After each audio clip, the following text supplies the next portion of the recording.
Hello, and welcome back to the Tales of Symphonia talk crew. Me, the Jonin Monkey. And me, Sven the Crusader, who, for once, has not been forced to turn his volume down. Yeah. Actually, we've learned a few things after the long gap, which I apologise for. Yes, and now we're running all over Silverant. Pretty much. Last time, Lloyd was exiled from his village along with Genus, so yeah. We now officially begin our travels, which is mostly about catching up with Colette, but first, Noah's just caught up with us. Hi, weird dog thing that I still can't identify. Well, we find out what he is much later, but anyway. It's been so long I've totally forgotten, so don't worry about spoilers, everyone. Also, I should mention that I like Noah, but he's one of the things in this game that makes the least sense, but I'll get more to that in a moment.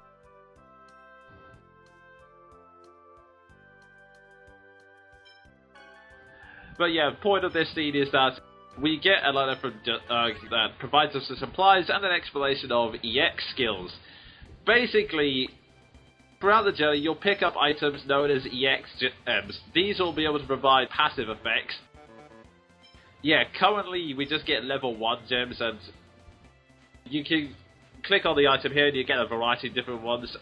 The standard one Lloyd gets is strong, which raises basic strength, and I see no need to change that for the moment, so... Yeah. That makes sense. Yeah. We'll get more into them as time goes on, as you can start getting really creative with the various skills. But right now, we're stuck in tutorial mode again. Also, more religion! This is gonna be a theme. Yeah, this is a house of salvation. Basically, they're like, inns on the road, basically. In the story of Tales of Symphonia, they're basically roadside churches, but yeah, like I said, the most use you'll get out of them is the fact that they are very cheap inns that are outside of towns. Yeah. And exposition. Yeah, pretty much. This is an explanation for another mode we'll show for a moment. The world is divided up into several, I guess you could call them sections, Isalia, North Isalia, etc., etc. These sections usually have what's known as a guide stone, or guidepost, I forget the exact term, and this man is this area's guidepost, and what does any of this mean? Well, we'll show you in a second. First, I am taking a moment to rest. Wow, she's rude. Can't even bother to face me when she's talking. Oh my god, I only now noticed that. Either that or her eyesight is so bad she thought that barrel was Lloyd. Well, that works, I guess. Yeah. What is Past Me doing? Past Me, you've already showed off the EX skills. Here we go.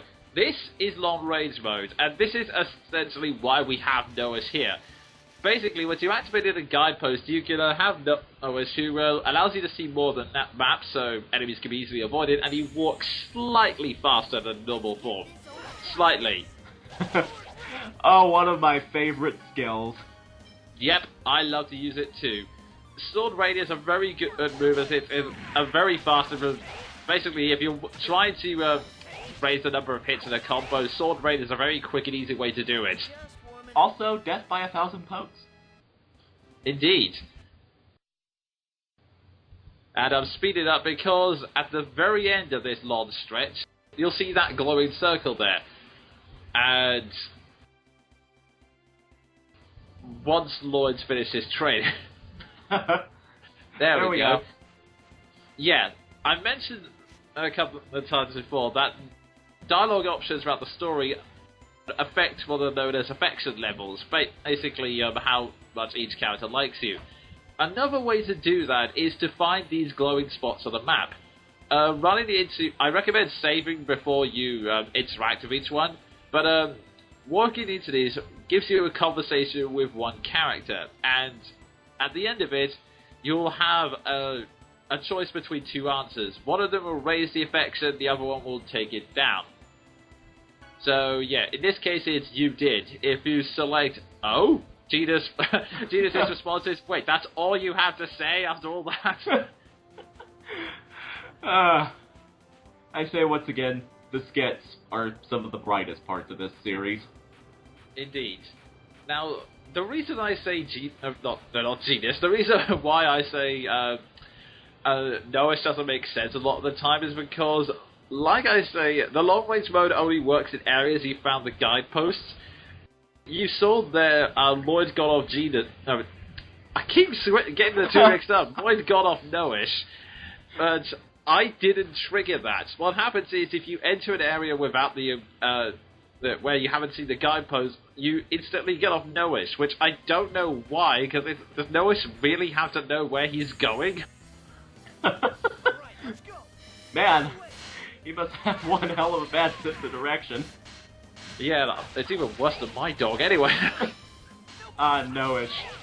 The Tales of Symphonia answer to Wallace from Fire Emblem.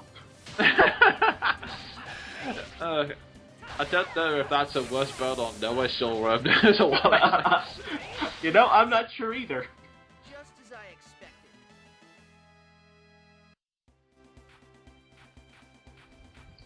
But yeah, as we saw, you get a bunch of new enemies in here, mainly scorpions and snakes, who are frankly irritating, namely because they like to... they're the first enemies you encounter that throw out status effects. Poison's their favourite one here. Yeah. I recall unfortunate encounters in my old game. Yeah, especially at the start of the game when you're still getting used to the whole combo system, or in my case, slowly easing back into it after having not played it for so long. And yeah, this is one of the few skits that's automatic. It's very rare, but there are a few times when you can't avoid the skits in the video game, and for some reason, most of them seem to be around Triette. I don't know why. I guess this first half of the game is, well, this first, let's be honest, eighth of the game is Exposition Central. Yeah, I guess so. Tutorials, what are you gonna do? Hide behind the dog thing. Apparently, yes. Yep, already here. Slouch's ability. Yeah, you're right. I don't know how they're trying to... I guess they're trying to intimidate the roaches. I don't know. Aggressively looms over the bugs. Yeah, pretty much. And this introduces a running gag throughout, like Sven said, the first 8 of the game. Lloyd is now a wanted man, and there are posters all around. The posters take some creative liberties, though. As you could probably see. Oh, these. Yeah, we probably need to catch up with Colette. So yeah, this is the first major town after Symphonia, so thankfully they've got a nice little pen for No-ish over there. Handy dog bang stables. Yeah, I think this is the only town that has it, oddly enough, and optional scene. Time for a close-up of said poster. Large chin in HD! Man, that chin can compete with Matt Smith. Oh dear.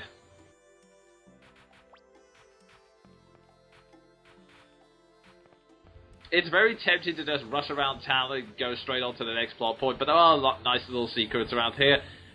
But first we get more exposition. Of course. Yeah, there's plenty of it going around in this part of Symphonia. If you fear for your free time, don't go around this part of Symphonia. You'll be distracted. Pretty much, yeah. Although this guy does have some useful information, especially for this part of the game.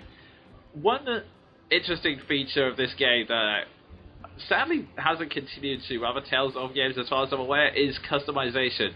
Basically, as like usual RPGs, you can buy weapons from weapon shops, but they're very expensive. However, there is a way around this. If you can combine old bits of equipment with some stuff you drop from monsters, you can basically craft that into a cheaper version of the weapons. In fact, you can basically get it for free since, as the guy said, they just have a passion for customization, so they don't even really charge you a fee. As long as you can bring the items, you get a version of that weapon. Obsessively does hobby. Yes.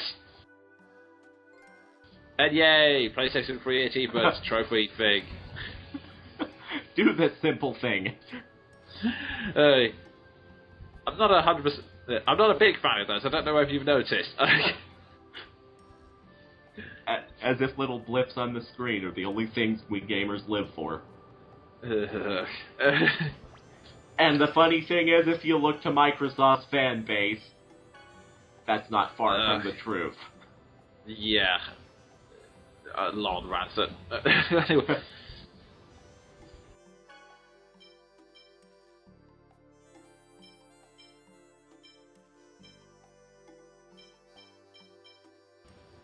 So yeah, we're just going around. In each town, I won't be showing the...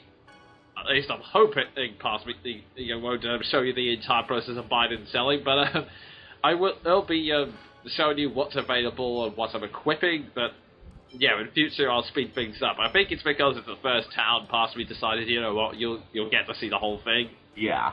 I guess. It makes sense, I think. Yeah. Although, ultimately, I don't have much money on me, so... Although, running trends about... Oh, wow. Oh, my God. I never saw that. It's one of those things that you only get to see very early in the game. If you come back here later on, it's been boarded up, so... But yeah, this is what I mean. If you rush through it, you miss little fun secrets like that. Wow. Apparently, we aren't the only person with a clumsy person on our hands. Yeah. Although that has got to be one impressive clumsy person, considering they blew a hole through sandstone.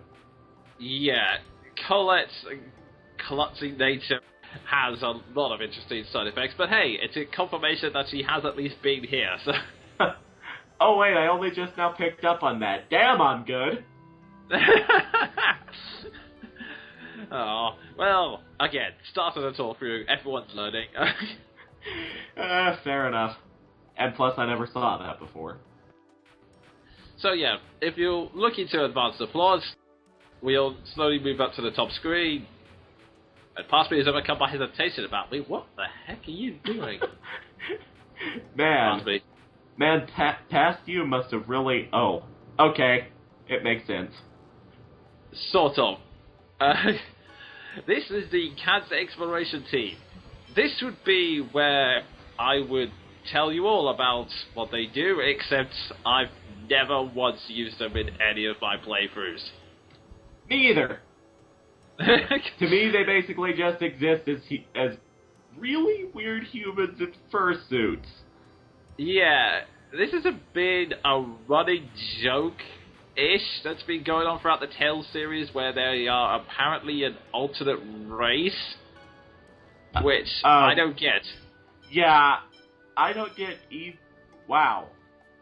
I did not realize that guy was there. But, yeah. I don't get the cats either, because to me they just look like really bad furries. Pretty much. I mean, if you're gonna be furry, get the whole effort. But yeah, that guy who has pointed out, that's the only reason to pay any attention to the cats. There will always be that one little explorer standing by them, and every time you win a battle, you get grade. If you get enough, you can trade in for an EX gem if there's a particular one you're looking for, but you can't find on the road. And to continue with the plot, we are now talking to this fortune teller, but okay. Yeah, I ran out of money. That's fair enough. Apparently sorted one night at the inn were too much for my poor wallet, so... And it turns out to be a bloody scam anyway, because the information about the Chosen's existence turns out to be second-hand from Kratos or Rain themselves.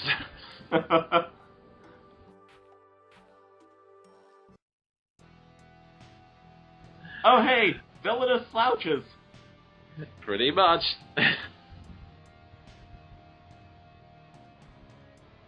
Yeah, if I was Lloyd, I would want to kill those guys right now too. No, Lloyd, don't worry. You don't have a jaw like Captain Quark from Ratchet and Clank. To be honest, if you want a similar experience, use that as a photo to the me feature in the Me Maker. But anyway. Oh God.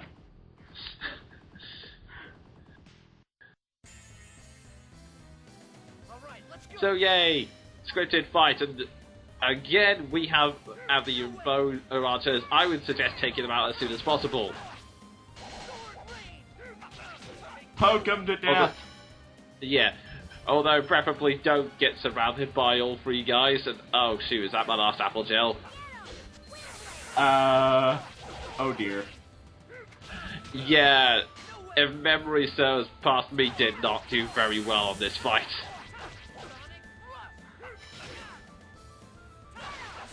Well, that's one down at least. Well, that's progress. That's not. This is actually getting kind of... Oh dear. That's not good. Oh wait, thank God, I mistook 7 for 1. Stop whipping the 8-year-old. Wow!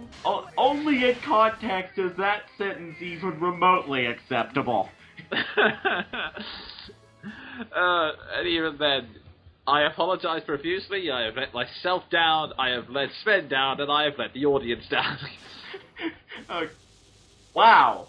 Won the fight, and yet still that happens. But, yeah, kind of like that ancient idol joke in the Twilight Princess review.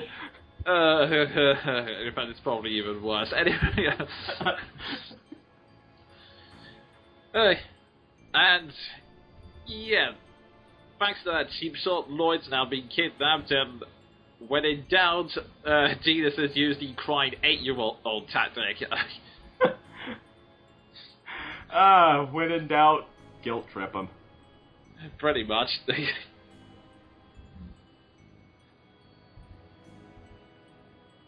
So yeah, our main hero's in jail, but don't worry because he has the 8-year-old and a dog thing who won't walk around the desert unless he finds a heavily detailed map. Lloyd, you're boned. Except you're not, because we have 7/8 of a game left.